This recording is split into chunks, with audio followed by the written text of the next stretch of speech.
Está con nosotros nuestro doctor de cabecera, Miguel Ángel Guevara, que nos trae un invitado especial el día de hoy, Orlando Carrillo, bienvenido. Gracias. Gracias por estar aquí a los dos, que vamos a hablar un tema pues bien delicado, que son las adicciones. Adicciones en los famosos, en toda la gente. Lo importante aquí es saber que, desgraciadamente, Mac Miller, por ejemplo, que murió la semana pasada, gente muy importante de la farándula, es sujeta a juicio, enjuiciada por nosotros.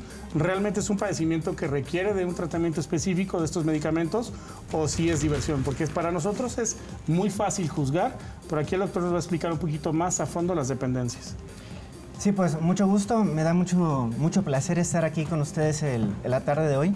En realidad, este sí es un problema muchas veces que tiene, no solamente lo de la farándula o alrededor de la farándula, sino gente que amas de casa, compañeros en trabajos, gente que lo vemos todos los días, ¿sí?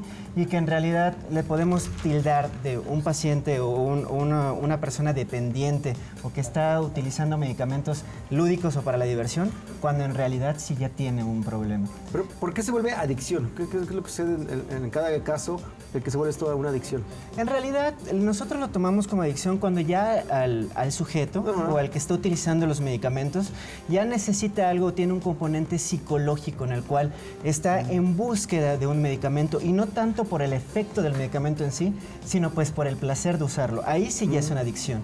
Alguien que utilice cocaína, utilice marihuana, utilice algún opioide de tipo fentanil o morfina, en el cual ya no lo necesita para el dolor, sino para estar contento, para que se sienta bien y estar pues libre en la sociedad. Pero va subiendo la dosis, me imagino. Cuando sucede eso, nosotros lo tomamos como un fenómeno que se llama tolerancia. La tolerancia es un fenómeno que realmente le sucede a todos los pacientes, en los cuales llega un momento en que se necesita más dosis.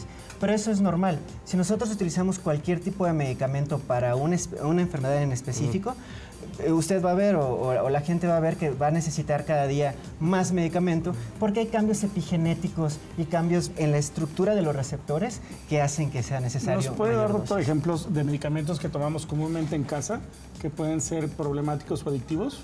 Por ejemplo, los AINE, no sé, ketorolaco, el ibuprofeno, esos medicamentos, de hecho hay patologías en las cuales estos medicamentos que sirven para el dolor, al utilizarlo de manera repetitiva, nos causan dolor. Hay cefaleas, por ejemplo, en las cuales el médico cuando nos va a ver, el paciente cuando nos va a ver a nosotros, lo primero que le decimos es, deja de tomar todo.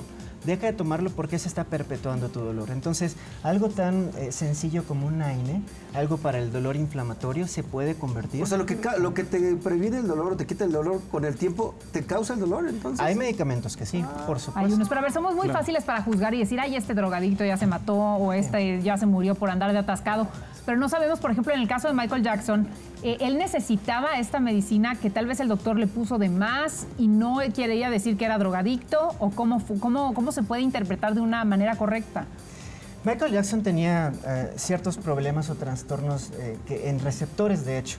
Él no podía dormir, necesitaba medicamentos de tipo hipnótico. Él utilizaba un medicamento que se llama Propofol. El Propofol a dosis hipnóticas, porque puede ser sedante, a dosis hipnóticas ayuda a conciliar el sueño. Entonces, él lo utilizaba para ello. El problema es que el médico, en este caso en específico, el médico de Michael Jackson le había dado a él una receta en la cual pues, le decía, utiliza esto de esta manera hasta que te dé sueño. Y él lo utilizaba hasta eso, hasta que le diera sueño. El problema, al parecer, con ello es que lo combinó con otros medicamentos o con otras sustancias que potencializó el Propofol y lo llevó a que tuviera un paro respiratorio y a la larga un paro cardiorrespiratorio. Y por ejemplo, pues bueno, muchos de los rockeros se toman alguna sustancia y eso los ha llevado hasta el suicidio. ¿Es por causa de la medicina o por causa de otra cosa que ellos traen dentro, algo psicológico, no sé?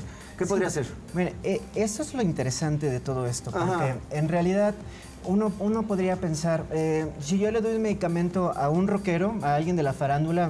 Kurt Cobain, por ejemplo. Kurt Cobain. Él es una persona que hay que ver no solamente en el ámbito social de ser un rockero, ¿no? De estar ahí y ser líder de una banda, sino también todo lo que venía atrás, lo familiar. O sea, hay que pensar que no somos iguales y él tampoco lo es.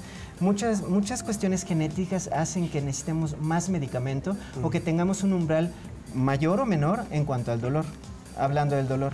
Sí. Entonces, el problema aquí es que algunas veces nosotros como pacientes, como personas, cuando ya se nos retiran las molestias que tenemos, o sea, nos retiran el dolor o el sentimiento de ansiedad o el sentimiento de frustración con medicamentos, pues queremos más.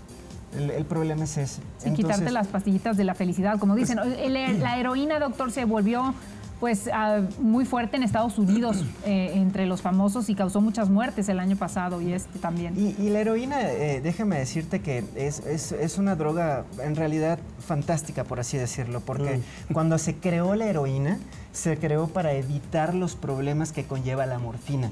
Es una sustancia que le hicieron para eso. Y la adicción a la heroína lo hizo el mismo gobierno en Estados Unidos sin quererlo, porque a la gente que se iba a la guerra le decían, bueno, acá tienes la heroína, la vamos a utilizar y no te preocupes, no te va a dar adicción. Pero es una sustancia que es altamente adictiva y la gente no lo sabía. Entonces, lo utilizaban para el dolor, pero ya posteriormente, por estos cambios genéticos, se convirtió en una droga adictiva y empezaron a tener adicciones.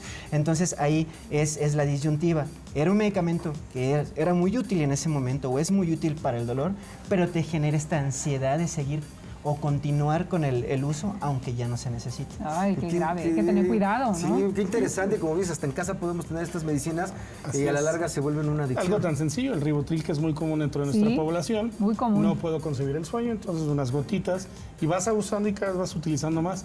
Luego lo combinaste con alcohol, se te pasó el champán y finalmente las copas intervienen. ¿Y qué crees? Estás tomando un medicamento para bajar de peso. Entonces no te diste cuenta, pero realmente ya tienes una bomba.